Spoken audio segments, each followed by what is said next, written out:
Entonces es una bebida que no tiene impacto, en este caso hormonal, a la activación de la insulina si la tomamos sin ningún endulzante. Pero si ya se lo añadimos, ya estamos colocándole un carbohidrato. Ahora, otra forma de tomar café. Si yo voy a un sitio y pido un café granizado con crema chantilly, me lo como con unas nips de chocolate y aparte me pido un croissant, pues sí, se ve rico, pero pues estamos dañando una bebida que tiene muchos antioxidantes al colocarle sustancias que están atenuando los efectos positivos de los polifenoles del café.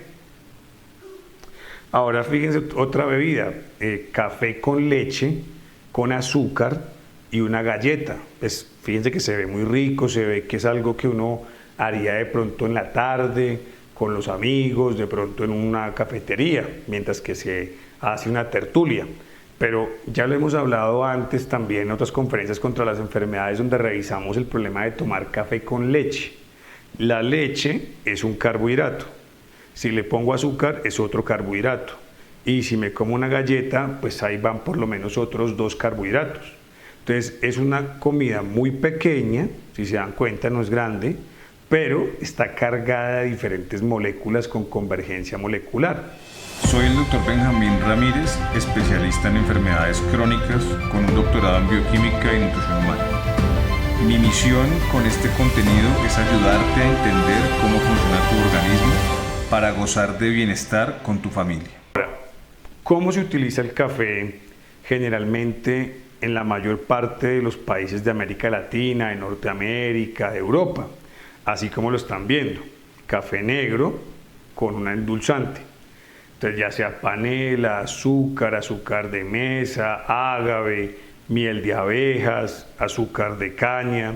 Entonces, ¿cuál es el problema? Que cada vez que ustedes le agreguen un endulzante glicémico, estamos añadiendo un carbohidrato a una bebida que no contiene ningún tipo de macronutriente. Es decir, el café es una bebida que solo está cargado de vitaminas, de polifenoles, como nos dimos cuenta, pero no tiene macronutrientes, es decir, no tiene proteínas, no tiene grasas y no tiene carbohidratos, como lo vimos previamente.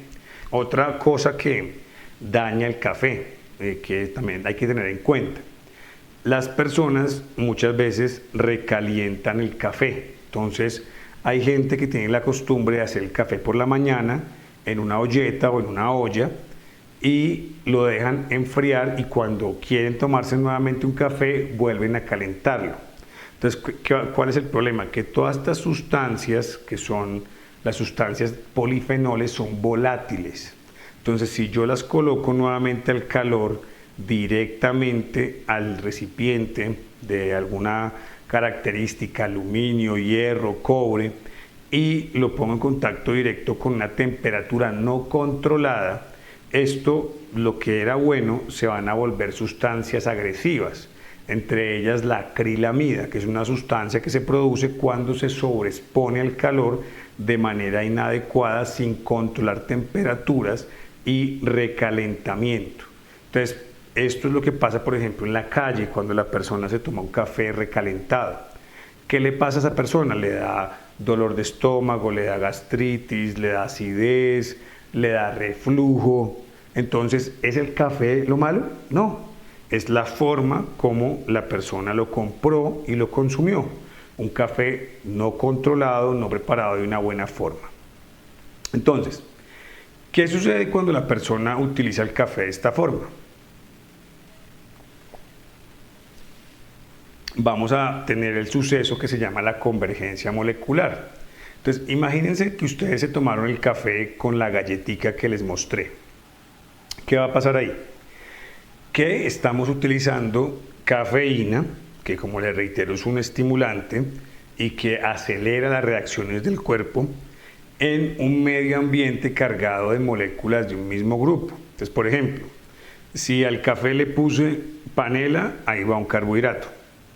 Si le puse leche al café, va otro carbohidrato. Si la galleta tenía uvas pasas y arándanos, ya son 2 carbohidratos más. La galleta probablemente tenía trigo, entonces es otro carbohidrato.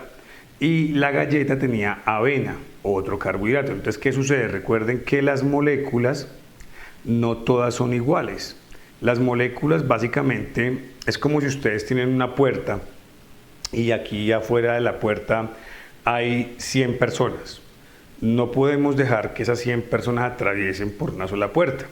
Cada persona tiene que atravesar pues, en un momento indicado para poder pasar dentro de este recinto, de esta oficina.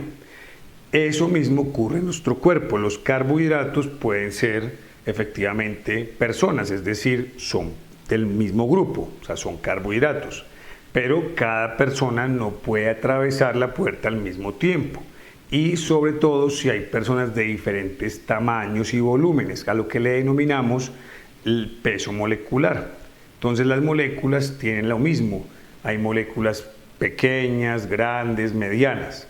Los carbohidratos hacen parte del grupo de los carbohidratos, claramente, y pues el problema ahí es que cada uno tiene un peso diferente. Por ejemplo, la panela solita es chiquitica, es una molécula pequeña, no tiene, digamos, otra molécula añadida. El azúcar, por ejemplo, que se le pone a la galleta también se ve de esta forma. Si ya, por ejemplo, miramos en una microscopía electrónica de alto barrido, digamos un carbohidrato que puede ser la avena, se va a ver de esta forma, se va a ver ya mucho más grande, una estructura más compleja. Si vemos, por ejemplo, el trigo, también lo vamos a ver de esta forma, es una estructura más compleja. Entonces, a eso es lo que le denominamos convergencia molecular, porque como los carbohidratos no pueden entrar a la sangre al tiempo, así como por esta puerta no puede pasar 100 personas al tiempo, cada carbohidrato va a entrar a la sangre de una forma diferente. Entonces, primero va a entrar la panela, va a disparar insulina, después va a entrar la leche, va a disparar insulina, después entra la uva pasa, después entra el arándano, después entra el trigo y por último entra la avena. Entonces, el problema es que por una comida que ustedes se dieron cuenta en la diapositiva muy pequeña, que es un café con leche y 2 galletitas, ¿sí?, estamos produciendo una gran cantidad de insulina que va a durar por mucho tiempo en sangre. Entonces, el problema no es la cantidad de lo que la persona se coma, es la cantidad de insulina que va a permanecer dando vueltas en la sangre. Eso es lo que va a hacer que se presente el problema de la convergencia molecular y es lo que nos está generando la mayor cantidad de enfermedades actualmente crónicas. Entonces, una bebida tan noble, cargada de antioxidantes como lo es el café, lo estamos dañando simplemente porque le estamos colocando moléculas en convergencia. Ahora, imaginémonos que ese café no solamente fue preparado así, como les estoy mostrando, con galletica y con leche, sino que también fue un café recalentado. Entonces, el efecto es totalmente contrario. Entonces, por eso, cuando uno estudia, digamos, un café bien preparado, con todas las normas, digamos, de cocción, de no quemarlo, de no recalentarlo, vemos unos compuestos nobles que actúan sobre el antienvejecimiento de forma positiva. Pero si yo hago ese mismo estudio con otro café, ya quemado, expuesto al sobrecalentamiento en convergencia molecular, estamos viendo el efecto contrario. Es el mismo alimento, pero usado de una forma diferente. Entonces, fíjense que no hay alimentos malos, no hay alimentos buenos. Lo que no sabemos es usarlos. Y por eso, precisamente, estas conferencias contra las enfermedades, lo que buscamos es que la persona aprenda a corregir algo que es muy común en todas las personas. Y es, la mayoría de nosotros tenemos convergencia molecular. Entonces, ¿la propuesta cuál es? Para no seguir dependiendo de fármacos, por ejemplo, para bajar el azúcar, para bajar el colesterol, los triglicéridos, para bajar el ácido úrico. ¿Tenemos que estar tomando fármacos para todas estas enfermedades? No.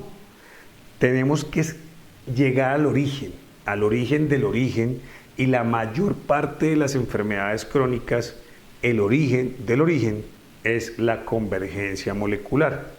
Si nosotros eliminamos la convergencia molecular, podemos tratar todas estas condiciones sin la necesidad de estar tomando fármacos de manera perpetua. Entonces, ¿Cómo podemos utilizar esta bebida que sea oromolecular para el paciente? Lo más sensato es, si a usted le gusta el café, la recomendación para que sea oromolecular es hágalo en una greca, o sea, hágalo en un recipiente que controle la temperatura, que la temperatura esté controlada.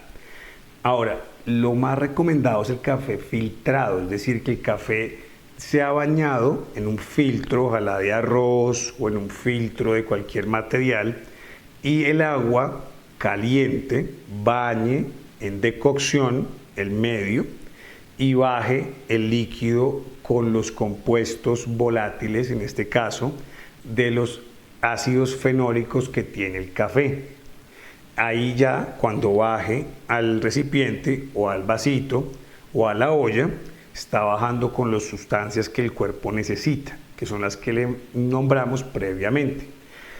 ¿Qué recomendación le damos también, aparte de ese proceso de filtrado? No le agregue azúcar.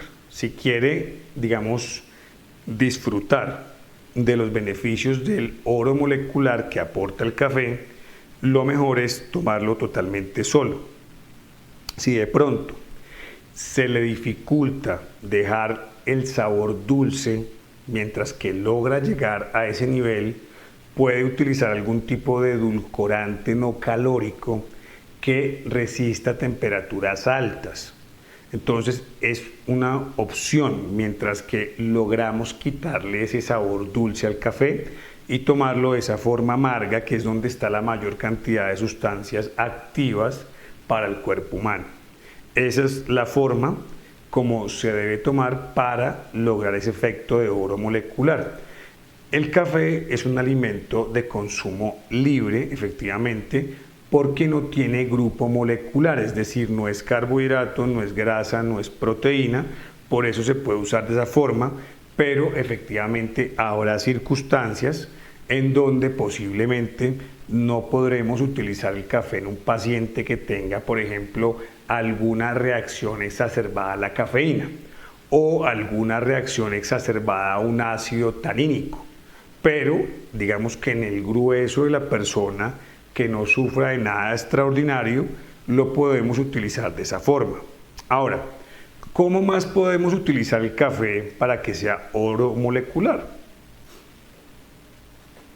Aquí vemos, por ejemplo, otra forma de hacerlo en un desayuno. Digamos, vamos a utilizar arepa blanca o tortilla de maíz blanco como carbohidrato, queso fresco, en este caso como proteína. Vamos a utilizar mantequilla de vaca, 100% natural, y ahí tenemos una grasa, y ahí tenemos un plato que tiene las moléculas completas, el carbohidrato, la proteína, la grasa.